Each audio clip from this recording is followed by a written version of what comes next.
ಧಾರಾಕಾರವಾಗಿ ಸುರಿಯುತ್ತಿರುವ ಗಾಳಿ ಮಳೆಯ ಹೊಡೆತಕ್ಕೆ ಮಣಿಪಾಲದ ಐನಾಕ್ಸ್ ಮುಂಭಾಗದ ರಾಷ್ಟ್ರೀಯ ಹೆದ್ದಾರಿ ಕಿತ್ತು ಹೋಗಿದೆ.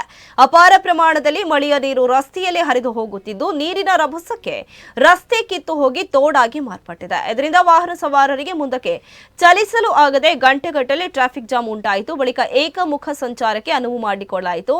ಇದೇ ರೀತಿ ಮಳೆ ಮುಂದುವರೆದರೆ ಮಣಿಪಾಲ ಐನಾಕ್ಸ್ ಮುಂಭಾಗದ ರಸ್ತೆ ಸಂಪೂರ್ಣವಾಗಿ ಕಿತ್ತು ಹೋಗುವ ಸಾಧ್ಯತೆ ಇದೆ. ಮಳೆ ನೀರು ಹೋಗಲು ಬೇರೆ ಜಾಗವಿಲ್ಲದೆ ಹೆದ್ದಾರಿಯಲ್ಲೇ ಹರಿದು ಹೋಗುತ್ತಿದೆ.